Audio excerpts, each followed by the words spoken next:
केही देखिने मध्येको एउटा प्रमुख देखाइ हो यो बालेन शाह चुनाव जित्या। हामीले हर हिसाबले स्याबास भन्नुपर्छ यो मान्छेलाई। स्वतन्त्र मान्छेले चुनाव जित्यो, ढुङ्गा बोक्यो, बाफरे बाफ यो काम गर्यो त्यो काम गर्यो, कस्तो राम्रो, हामी सबै दङ्ग थियौँ।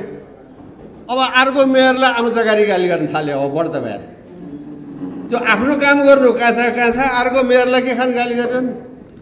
हामीलाई काठमाडौँको बालेन असाध्यै मन परेको छ। कसैलाई रिस उठेर हुन्छ र?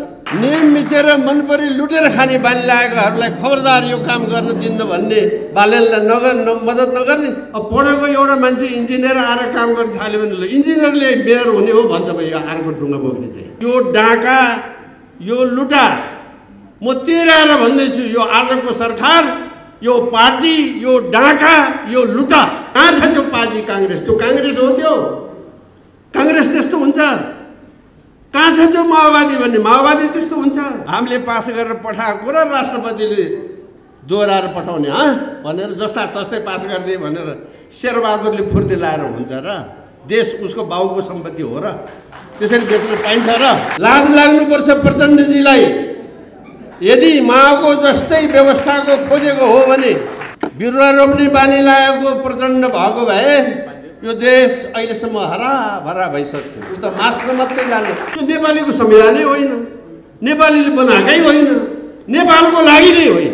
यो मातृभूमि हाम्रो प्राणभन्दा प्यारो मातृभूमि नेपाल चाहिँ तपाईका हाम्रा उहाँका सबैका पिता पुर्खाले बनाएको देश। जान लाग्यो भन्ने चिन्ता त तपाईँलाई मलाई मात्रै होइन, राष्ट्रपतिलाई समेत लागेछ। हामीले 4 वर्ष भयो यो काम भन्दै आएको। त्यसकारण यो देश जोगाउने पीर हाम्रै नेपालीको हुनुपर्छ, दलाल नेपालीको हुनुहुँदैन। बेलायती प्रणालीमा अदालतले बगस दिएको मान्छेले भनेको कुरा राष्ट्रपतिले मान्नु पर्दैन। यदि कसैले बेलायती प्रणालीको धागला छ भने मसँग कुरा गरोस्। गणतन्त्रमा बस्ने, सङ्घीयमा बस्ने, निरपेक्षमा बस्ने, अनि राजा ल्याउँछु धर्म ल्याउँछु मलाई भोट देऊ भन्दै हिँड्ने त्यस्तो नक्कली काम हामी गर्दैन। गर्नेले गरिसक्छ। केही कुराहरू राष्ट्रिय सन्दर्भमा म यहाँ राख्न चाहन्छु। आज जति साथीहरू यहाँ आज प्रवेश गरिराख्नु भएको छ, दुईटा कार्यक्रम सँगसँगै भएको हुनाले अलिकति साथीहरूलाई कन्फ्युजन नहोस् भनेर मैले यो कुरा गरेको। सहकार्य तथा बृहत प्रवेश कार्यक्रम त्यसकारण भनेको आज हामीले अघि नाम लिएका साथीहरूलाई चाहिँ हामी यहाँ आज साधारण सदस्य बनाउँछौँ, अभियानमा स्वागत गर्छौँ। तर उहाँहरू केन्द्रीय स्तरका व्यक्तित्व हुनुहुन्छ, नेतृत्वदायी भूमिकाको व्यक्तित्व हुनुहुन्छ। भोलि गएर यो अभियानै पनि र राष्ट्रिय राजनीतिका कयौँ क्षेत्रहरूमा नेतृत्व गर्ने व्यक्तिहरू हुनुहुन्छ। त्यसैले त्यो चाहिँ नि हामी अभियानकै अफिसमा बसेर भरेभोलि पद पदाधिकारी जिम्मेवारी र कसले के काम गर्ने, कुन को कसरी के हैसियतमा बस्ने यो हामी पछि मिलाउँछौँ। मूलतः देश सम्झेर मुलुक सम्झेर गर्ने निर्णय पहिलो निर्णय भएको हुनाले आज हामी मुलुक सम्झेर राष्ट्रिय शक्ति नेपालमा समाहित हुने मूल कुरा, त्यो मूल कुरा आज गर्छौँ। अब कामको जिम्मेवारी चाहिँ हामी भरेभोलि गर्छौँ। यहाँ विशेष व्यक्तित्वहरू आउनुभएको छ, सिनेट श्रेष्ठजी जस्तो व्यक्तित्वहरू आउनुभएको छ। यो अभियानमा ठुला योगदान गर्ने क्षमताका साथीहरू आउनुभएको छ। सुशील श्रेष्ठजी जस्तो मान्छे आउनुभएको छ। मलाई धेरै साथीहरूले भन्ने गर्थे जस्तो आजको यो कार्यक्रमको बन्दोबस्त पनि हाम्रो रामकृष्ण थापा जर साहबले गर्नुभएको हो, अरू साथीहरूले सघाउनु पनि भएको हो। र मलाई धेरै साथीहरूले जिस्काइरहन्छन्, होइन तँ बसे अभियानमा त सबै सेनाका, सशस्त्र प्रहरीका, जनपद प्रहरीका मात्रै पो मान्छे छन्, जनता कहाँ छन् र भन्छन् मलाई। अब आज अर्को एआइजी साहब पनि फेरि आज समावेश हुनुभयो। उसै त एआइजी साहबहरूको बथान थियो हामीसँग। बथान मध्येको पनि नेताहरू जम्मा हुँदै त एउटा एआइजी साहब उहाँ पर हाँसेर बसिराख्नु भएको छ। हाम्रो बिचमा यहाँ थुप्रै यस्तो अर्थात् राष्ट्रियता र राष्ट्रको भावनासँग ओतप्रोत भएका मान्छेहरूको जमात दिनदिनै बढ्दैछ यो राष्ट्रिय शक्ति नेपालमा। नेपाल सरकारका रिटायर भएका सचिवजीहरू हुनुहुन्छ यहाँ, नेपाली सेनाका जर्साबहरू हुनुहुन्छ यहाँ, विश्वविद्यालयका प्राध्यापकहरू हुनुहुन्छ यहाँ। यो राष्ट्रिय शक्ति नेपाल साँचो अर्थमा राष्ट्रको प्रतिनिधित्व गर्दछ। अहिले भर्खरै मान्छे कहिले कहीँ उत्ताउलो भएपछि कस्तो हुँदो रहेछ भने त्यो हर्क साम्पाङ भन्ने एउटा भाइ चुनाव जितेर आए नि, हामी सबै कस्तो खुसी, स्वतन्त्र मान्छेले चुनाव जित्यो, ढुङ्गा बोक्यो, बाफरे बाफ यो काम गर्यो त्यो काम गर्यो, कस्तो राम्रो, हामी सबै दङ्ग थियौँ। अब अर्को मेयरलाई आमचकारी गाली गर्न थाल्यो। अब बढ्दा भएर त्यो आफ्नो काम गर्नु कहाँ छ, अर्को मेयरलाई के खान गाली गर्यो नि। हामीलाई काठमाडौँको बालेन असाध्यै मन परेको छ, कसैलाई रिस उठेर हुन्छ र। देशको कानुन मिचेर जथाभावी गर्नेहरूलाई ठेगान लाउनु खोज्ने मान्छेलाई हामीले सहयोग नगर्ने, नियम मिचेर मन परी लुटेर खाने बानी लागेकोहरूलाई खबरदार यो काम गर्न दिन्न भन्ने बालेनलाई मद्दत नगर्ने। देश जान लाग्यो भन्ने चिन्ता त तपाईँलाई मलाई मात्रै होइन, राष्ट्रपतिलाई समेत लागेछ। हामीले 4 वर्ष भयो यो काम भन्दै आएको।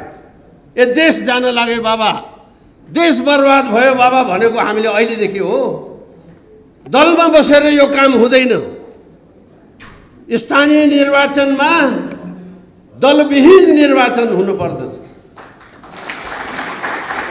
2046 सालको संविधान बन्दादेखि नै मैले यही मञ्चमा कतिपटक भनेको छु तपाईँहरूलाई, 46 सालको संविधान बन्दादेखि नै 72 को संविधान बन्ने बेलासम्म पनि स्थानीय निर्वाचन चाहिँ दलविहीन हिसाबले हुनुपर्दछ। देशभरि बालेन जस्तो मान्छे भएको भए यो अर्को यो पार्टीको नाममा ठगेर खाने मान्छेको हैसियत हुँदैन।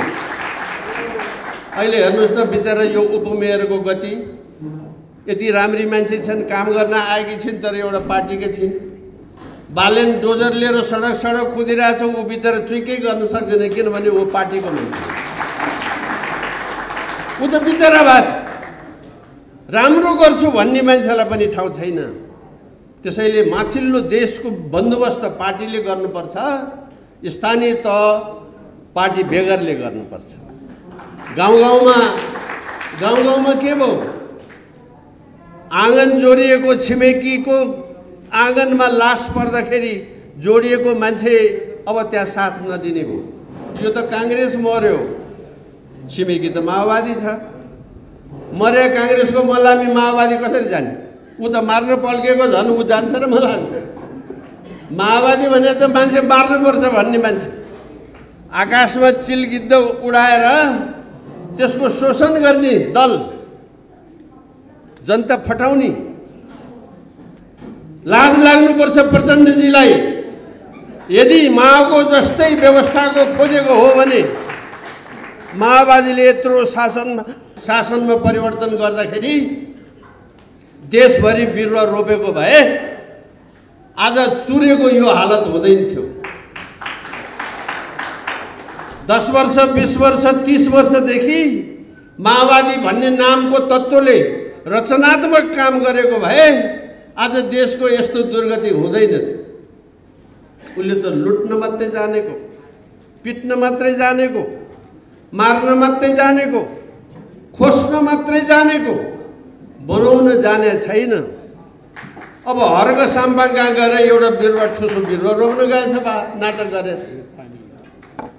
बिरुवा रोप्ने बानी लागेको प्रचण्ड भएको भए यो देश अहिलेसम्म हराभरा भइसक्थ्यो। ऊ त मास्न मात्रै जाने। अब कसले स्वाङ पारे? आफ्नै पार्टीमा बसेर 3 महिना अगाडि हाम्रो चेलीले बिहा गरेर बाहिर गई भने दरखास्त दिनलाई पनि 7 वर्ष कुर्नुपर्ने। उसको चेली बिहा गरेर हाम्रो केटाले ल्यायो भने ल्याउँदै मन्त्री प्रधानमन्त्री बनाउनु पर्ने। उसलाई मात्रै बनाएर सुख नहुने उसको श्रीमान भगवानले ज्वाइँलाई झन् ठुलो बनाउनु पर्ने है। यस्तो गर्न पाइन्न भनेर संसदमा उफ्री सबभन्दा पहिले पास गर्ने त्यही प्रचण्ड। अब अहिले पार्टी फाट्यो,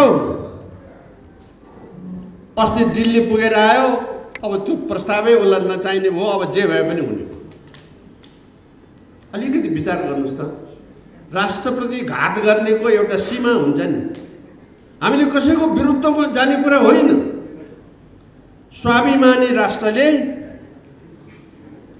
सार्वभौम सत्ता सम्पन्न राष्ट्रले अर्को राष्ट्रले गरे सरको कुरा कसैले माग्यो भने त्यसलाई देशले कसरी हेर्ने? हाम्रो चेलीले बिहा गर्यो भने चाहिँ दरखास्त हाल्नलाई पनि 7 वर्ष पर्खिनु पर्ने, पाउने नपाउने त कुरा छाडिदिनुहोस्। उसको चेली ल्याएको बेला ल्याउँदै यहाँ प्रधानमन्त्री बनाउनु पर्ने, यस्तो हुँदैन संसारमा, कहीँ हुँदैन। त यस्तो नागरिकता विधेयक एकपटक फेरि दोहोऱ्याएर विचार गर है भनेर राष्ट्रपतिले फर्काइन्। कुन नराम्रो काम गर्यो? यो त राम्रो काम गर्यो। त्यो राष्ट्रपतिलाई हामीले सघाउनु पर्छ। कुनै पनि भूमिमा जन्मेपछि त्यो मान्छे त्यो देशको नागरिक हुन्छ, यो सही कुरा। हवाईजहाजमा बच्चा जन्मियो भने त्यो अन्तर्राष्ट्रिय नागरिक हुन्छ, विश्वले मानेको कुरा। त्यो कतिवटा हुन्छ र त्यस्तो केस? तर जतिवटा भए पनि त्यो देशले विश्वले मानेको कुरा। हवाईजहाजमा कुनै बच्चा जन्मियो भने त्यो देश, जुन देशको आकाशमाथि उडेको छ त्यो हवाईजहाज, त्यो देशले पनि नागरिकता दिन्छ र हवाईजहाजमा जन्मिएको हुनाले उसले अन्तर्राष्ट्रिय नागरिकता पनि पाउँछ। यो विश्वको नियम। तर नागरिकतालाई खोकुलो पार्नेको नाममा हाम्रा दुईतिर दुईटा छिमेकी, विश्वको सबभन्दा ठुलो जनसङ्ख्या भएको छिमेकी छ, तपाईँ हामी सबैलाई थाहा छ। आजको दिन चीन र भारत भनेको विश्वको सबभन्दा धेरै जनसङ्ख्या भएको देश। त्यस्तो विश्वभरिमा सबभन्दा धेरै जनसङ्ख्या भएको देश, हाम्रो मुलुकभन्दा उसको एउटा प्रान्त नै 6 गुना 7 गुना 8 गुना 10 गुना ठुलो भएको देश।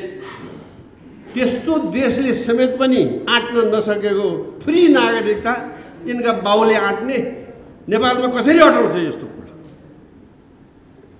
बिहा गरेर छोराछोरी जन्माउन 1 करोड चिनिया नेपालमा आयो भने के हुन्छ तपाईँ भन्नुहोस् मलाई।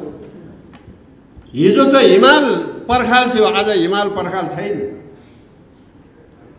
दक्षिणलाई मात्रै हेरेर यस्तो कुरा गर्यो कि भारतीयले हामीलाई गाली गर्यो भनेर उसले आफैलाई भट्टान्छ, होइन।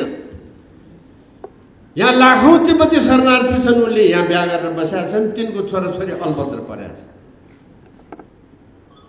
यस्तोमा दोहोऱ्याएर विचार गर भनेर राष्ट्रपतिले भनिन्, के बिगारिन्? राष्ट्रपतिले के भनेकी छिन् त्यो एउटा कुरा हेर्नु पर्यो क्या सबैले। राष्ट्रपतिले भने हुनाले हामीले पास गरेर पठाएको र राष्ट्रपतिले दोहोऱ्याएर पठाउने भनेर जस्ता तस्तै पास गरिदिए भनेर शेरबहादुरले फुर्ती लाएर हुन्छ र? देश उसको बाउको सम्पत्ति हो र? त्यसरी बेच्न पाइन्छ र?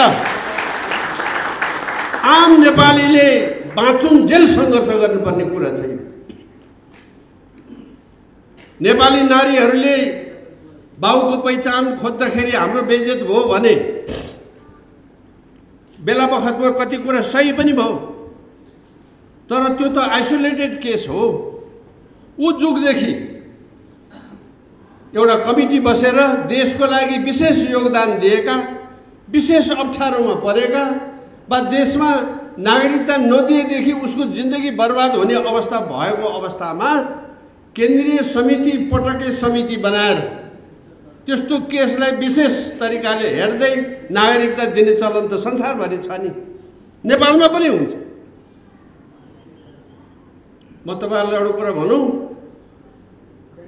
भर्खरको अवस्थामा करिब 50-60 वर्ष अगाडि, मैले अहिले ठ्याक्कै नाम बिर्सेँ बोल्दै, एउटा स्विस पाइलट हुनुहुन्थ्यो, 1 इन्जिनको जहाज चलाउने, त्यति बेला स्टोल जहाज चलाउने। त्यति बेला यहाँ नेपालमा यो उहरू नै थिएन।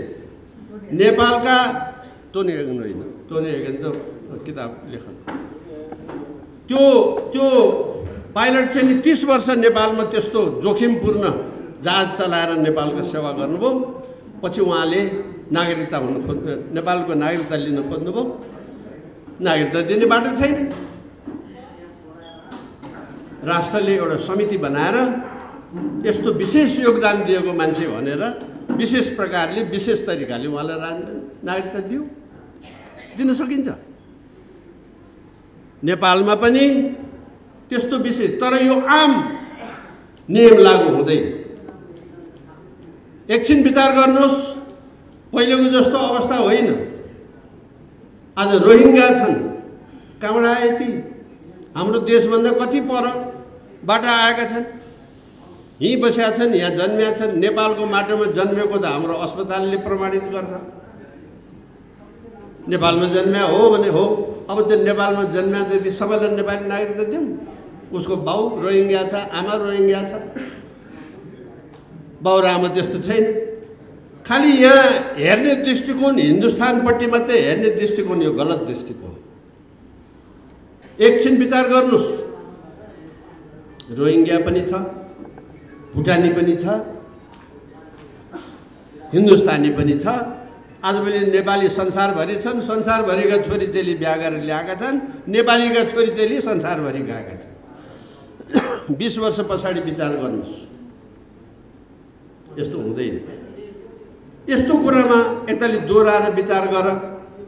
यो विषय छुट्यो कि यो विषय हेरेनौ कि तिमीहरूले भनेर राष्ट्रपतिले यो संविधानको प्रावधान अन्तर्गत दोहोऱ्याएर हेर्ने अधिकार दिने, हेर भन्ने अधिकार भए अन्तर्गत दिएर पठाएको कुरा तैँले फुर्ती गर्ने भने जस्तो गरी अहिले राष्ट्रपतिमाथि दबाब बढिरहेको छ।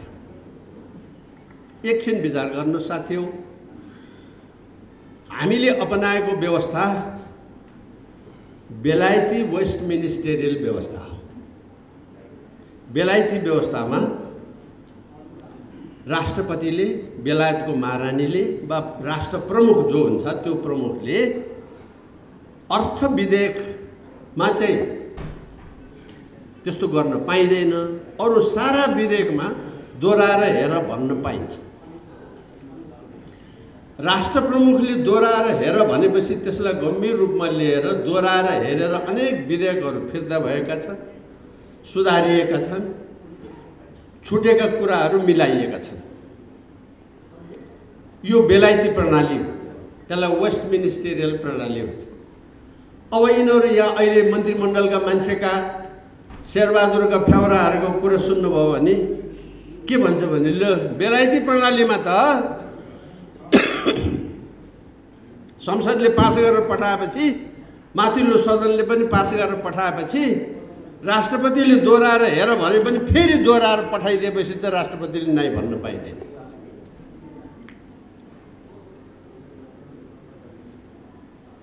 यो बेलायती प्रणालीमा त्यही हो।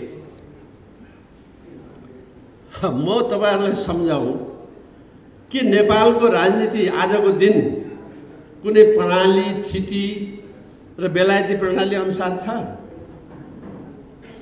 स्वयं देशको प्रधानमन्त्री, स्वयं देशको शेरबहादुर देउवा प्रधानमन्त्री, बालवाला अहिलेको प्रधानमन्त्री जो आफूलाई प्रधानमन्त्री हुनु भन्छ, म त उसलाई प्रधानमन्त्री नै मान्दिनँ। किनभने त्यो सर्वोच्च अदालतको प्रधान न्यायाधीशले बकस दिएको मान्छे हो, त्यो देशले चुनेको प्रधानमन्त्री होइन।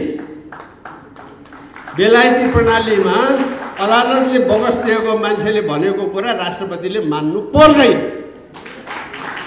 यदि कसैले बेलायती प्रणालीको धाक लाउँछ भने मसँग कुरा गरोस्। म राजनीतिक शास्त्रको विद्यार्थी हुँ, त्रिभुवन विश्वविद्यालयमा यही विषय पढाउँथेँ। मैले पढाएको विषयमा नम्बर लिएर कोही फर्स्ट डिभिजन, कोही सेकेन्ड डिभिजन भएको छन्। मैले पढाएको विषय यही हो। बेलायती प्रणाली खोज्या हो भने जुन देशको प्रधानमन्त्री नै बेलायती प्रणालीको छैन, त्यो नेपाली प्रणालीको छ। इच्छा लागे जस्तो यो देशको परिवर्तन कुन प्रणालीबाट भयो? केही समय अगाडि मैले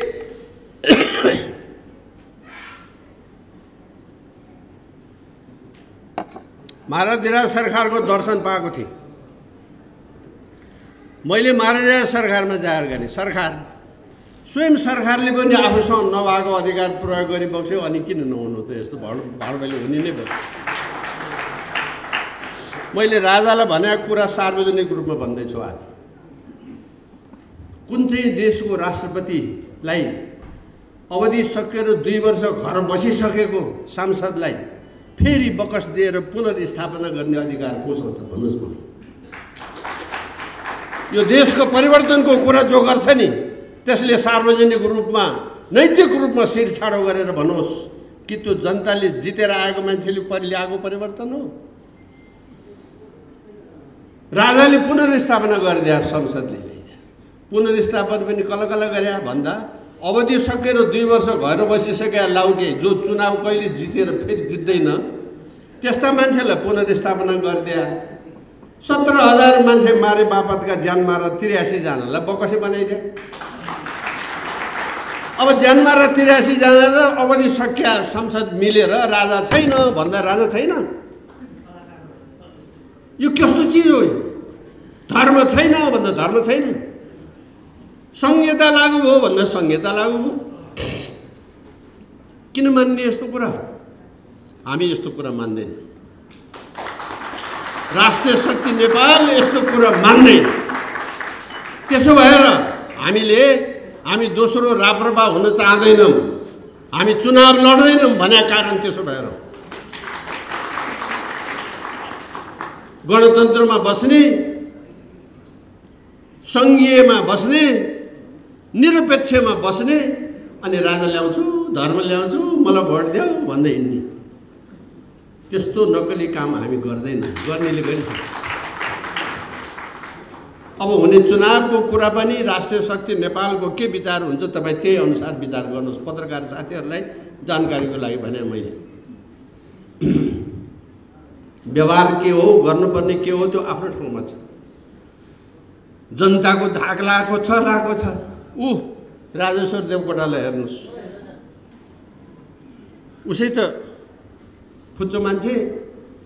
यो आन्दोलन भइसकेपछि 46 सालको आन्दोलन भइसकेपछि 62-63 को आन्दोलन भइसकेपछि हामी बेलामा छलफल गर्थ्यौँ। होइन हजुर जनताले त वहाँ रिङ रोडमा 5 लाख कति लाख मान्छे हिँडेर राजा पनि फ्याँके धर्म पनि फ्याँके संहिता पनि ल्याए। कसो हो भनेको त केसर भयो कहाँ नेपालीले गरे हो? यो नेपालीले गरे होइन। यो तपाईँ भ्रम नपर्नुहोस्। यो आन्दोलन नेपालीले गरे पनि होइन, यो परिवर्तन नेपालीले ल्याएको पनि होइन। यो राजेश्वर देवकोटाले मेरो आँखा खुलाइदिनु भयो त्यति बेला। नेपालीले ल्याएको होइन रहेछ भन्ने कुरा त अहिले आएर देखिँदै आयो। कदम दिनका दिन त्यही देखिने मध्येको एउटा प्रमुख देखाइ हो यो बालेन शाह चुनाव जित्या। हामीले हर हिसाबले स्याबास भन्नुपर्छ यो मान्छेलाई। यो जनतालाई मन परेको छैन। अब जनताको बोल मछली मुखभरि पानी भएको छ। बोल्न सकेका छैन। त्यो बोल्नलाई बल पुगोस् भनेर हामी कराइदिए मात्रै हो। म जस्तो मान्छे कराइदिए मात्रै हो। मलाई केही चाहिएर होइन। त्यसो भएर अघि नै उहाँले भन्नुभयो नयाँ पुस्ताका मान्छेले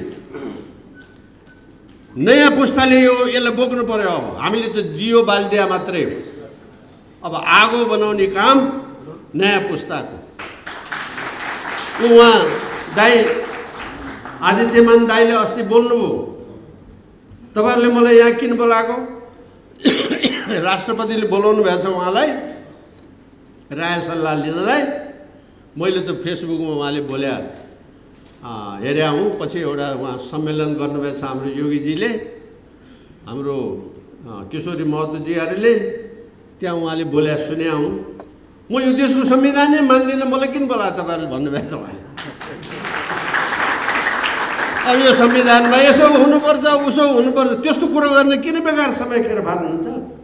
म यो मान्दिनँ। यो नेपालीको संविधानै होइन, नेपालीले बनाएकै होइन, नेपालको लागि नै होइन। धर्म परिवर्तन गरेर युरोपियन पार्लियामेन्टको लागि अथवा कसैको लागि ल्याएको संविधान। हामीलाई के मतलब? यो नेपालीको संविधान होइन, नेपालको माटो अनुसार पनि होइन, नेपालको आवश्यकता अनुसार पनि होइन। त्यसो भएको हुनाले राष्ट्रिय शक्ति नेपाल एउटा दियो बनेर हामीले यसलाई चाहिँ नि एउटा विशाल उसमा ल्याउनलाई कोसिस गरेका हौँ। सौभाग्यवश आजको दिन अस्ति स्थानीय चुनाव आयो, मान्छेले यसो कपाल खन्या होइन, चुनाव आयो के गर्ने होला, अच्छा के गर्ने होला, यस्तो संविधानको चुनावले हामीलाई के गर्ने होला, किन चिन्ता ल्याएर तपाईँ?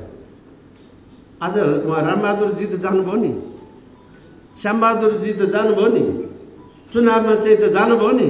अब दसैँ तिहार आएपछि नयाँ लुगा लाउन मन लाग्छ मान्छेलाई।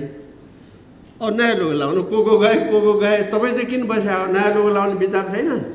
विचार छ भने जानुहोस्, पुरानैले काम चलिरहेछ भने बसिराख्नुहोस् भने मैले।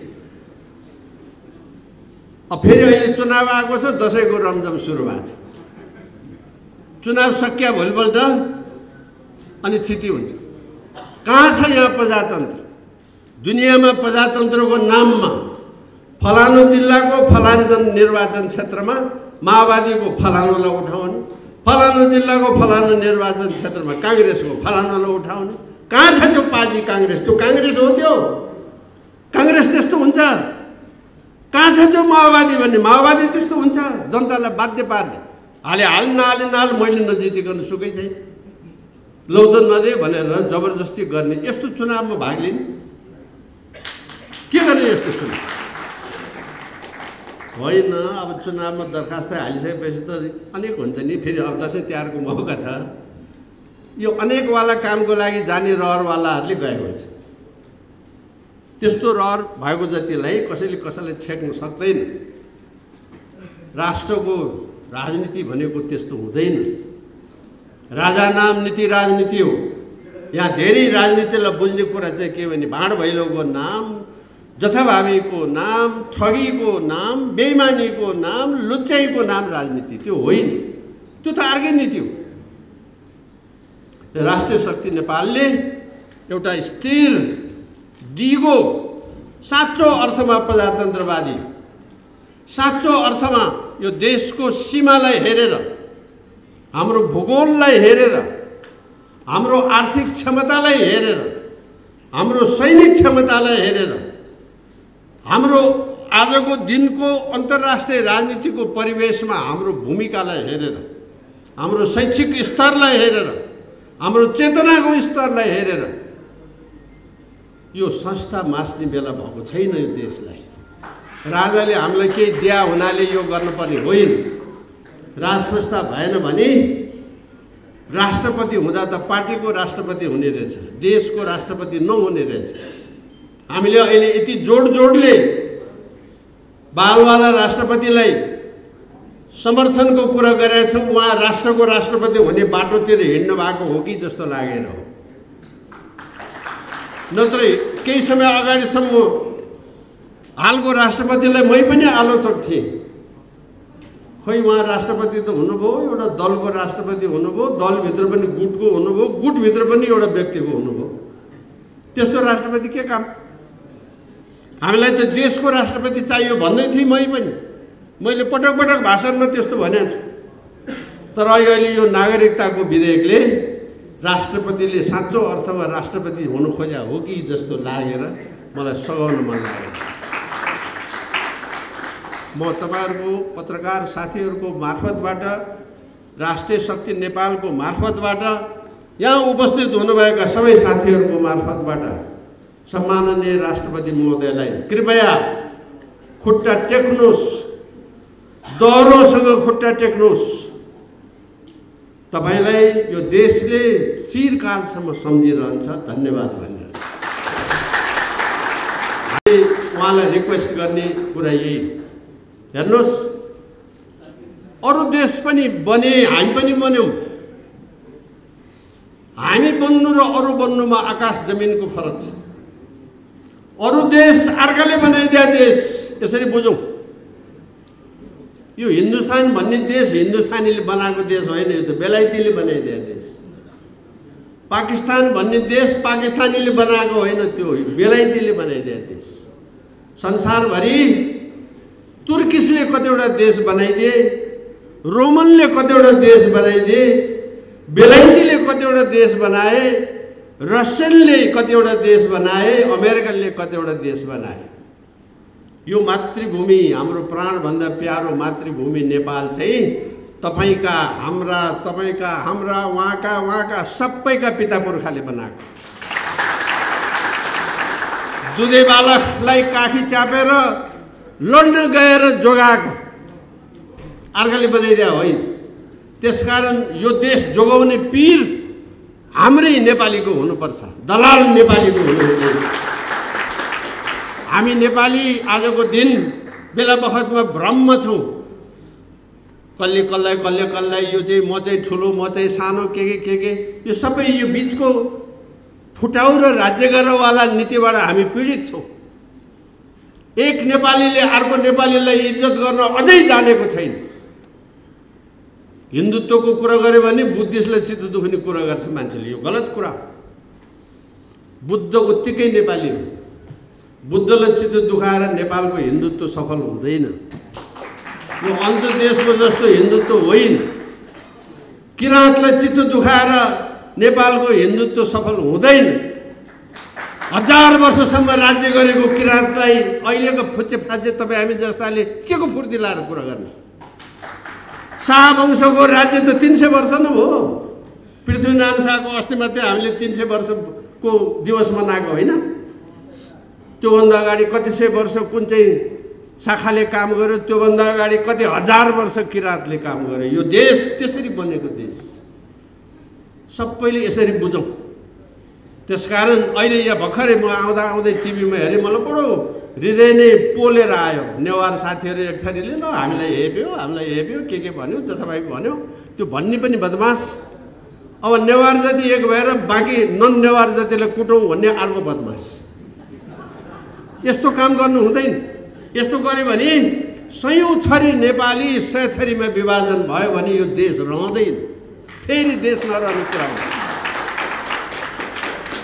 त्यो एउटा फटाले त्यो काम गरेछ, त्यो गलत काम गरेछ। नेवार नभए, नेवारको सभ्यता नभए यो देश हुँदैन। त्यो नेवारले त्यसरी इज्जत गरौँ। तर अब त्यो नेवारले पनि मै हुँ मात्रै भन्यो भने अहिले हर्क साम्पाङले मै हुँ भने जस्तो हुन्छ। फेरि अरू जतिलाई सबै यो कोही पनि होइन, यो इन्जिनियरले के गरी खान्छ र म पो हुँ भन्छ बा। त्यो त गजबको कुरा। यहाँ गाउँका लुच्चा लफङ्गा, 2 4 बिहा गर्ने, ठगेर खाने, तास खेल्ने, जुवाडे, पढेको भए त डाक्टर हुन्थ्यो, अर्को इन्जिनियर हुन्थ्यो। यो नपढ्या उल्लु चाहिँ राजनीतिमा गएर ठुनी हाकिम हो भनेर गाउँले देश बर्बाद भएको छ। अब पढेको एउटा मान्छे इन्जिनियर आएर काम गर्न थाल्यो भने ल इन्जिनियरले मेयर हुने हो भन्छ भाइ। यो अर्को ढुङ्गा बोक्ने चाहिँ यस्तो लफङ्गा कुरा गरेर हुँदैन है। म पत्रकार साथीहरूलाई यो आजको दिनको यो मामलाको सम्प्रेषण एकदमै ठिक ढङ्गले गरिदिनको निमित्त अनुरोध गर्छु। कहिलेकाहीँ पत्रकार साथी पनि समस्या छ। फेरि मैले अब टाउको मात्रै हल्लाएँ है यसमा। योभन्दा बढी बोल्यो भने फेरि अर्को आपत आइलाग्ला भनेर यो पत्रकार साथीहरू पनि संवेदनशील भइदिनुपर्छ। र आम आजको दिन यो देशमा संवैधानिक राज संस्था अझै हुनुपर्छ। टेक्ने थलो, ल्याउने थलो कसरी हो त्यो कुरामा बहस भइरहेछ। कोही सेना अघि सर्नुपर्छ भन्छन्, कोही जनताले नै सडकमा उत्रिनुपर्छ भन्छन्, कोही 47 को संविधानमा टेक्नुपर्छ भन्छन्। जे तरिकाले होस्, यो लुटाहा, यो डाका, म दोहोऱ्याएर भन्दैछु, यो डाका, यो लुटा, म तेह्राएर भन्दैछु, यो आजको सरकार, यो पार्टी, यो डाका, यो लुटा, यसलाई विस्थापित नगरेसम्म यो देशमा शान्ति हुँदैन। यो विस्थापित गर्ने आगो दियो बाल्ने काम हामीले गरे हो। सबै जुटौँ एक ठाउँमा आउँ, कोही बहादुर निस्कनुहोस्, म अघि लाग्छु भन्ने हामी सहस्र पछि लाग्छौँ। मेरो ठाउँ कता, मैले के पाउने, कपाल कन्याएर केही पनि हुनेवाला छैन। ताकत हुनेले गरी खाए भइगयो नि, ताकत हुने जति एक ठाउँमा मिले भइगयो नि। जस्तो अहिले यतिका सहकर्मी साथीहरू हामीसँगै काम गरौँ भनेका छौँ। हामीले के सहमति गरेका छौँ भने अब यो सहकार्य गर्छु भन्ने साथीहरू जति हामी भरेभोलि बस्छौँ, त्यसको एउटा आफ्नै विधि बनाउँछौँ। मैले यस्तो गर्नलाई त्यो दिनको जुलुसमा आइदिनुहोस् भनेर बोलाउने होइन। हामी सबै मिलेर यो दिन जुलुस गरौँ भन्ने हो, यो दिन यसो गरौँ भन्ने हो। फलानुले पोखरामा गर्नुहोस्, फलानुले धनगढीमा गर्नुहोस्, फलानुले काठमाडौँमा गर्नुहोस्, फलानुले विराटनगरमा गर्नुहोस्, यो सबै मिलिजुली गर्ने हो। एकै ठाउँमा बसेर कार्यक्रम बनाउने हो, त्यो कार्यक्रम आफैले पालना गर्ने हो। मैले गर्छु मेरो पछाडि लाग्नुहोस् भन्ने होइन। कसैले कसैको पछाडि लाग्ने कुरा छैन यहाँ। त्यसैले हामीले एउटा नयाँ विधि बनाएका छौँ। हरेकको आफ्नो आफ्नो अस्तित्व छ, स्वाभिमान छ, आफ्नो आफ्नो पृष्ठभूमि छ। त्यो पृष्ठभूमिमा अर्कोले च्यालेन्ज गर्नु बेकारको कुरा हो, किनभने त्यो पृष्ठभूमिमा उहाँकै सक्रिय भूमिका हुन्छ, अर्कोको हुँदैन। त्यसलाई मान्यता दिँदै कोठामा बसेर मात्रै ठुलो कुरो गर्नेबाट मुक्त हुँदै, मलाई हेर्नुहोस् आजभोलि सुत्नै पाउँदिनँ म, बडो झन्झट। त्यस कारण बेलुका 9 बजे पछाडि फोन बन्द गर्ने गरेको छु। त्यो बन्द गरे बापत गाली पनि खाएको छु, फोनै बन्द गरेर बस्दै यो भनेर।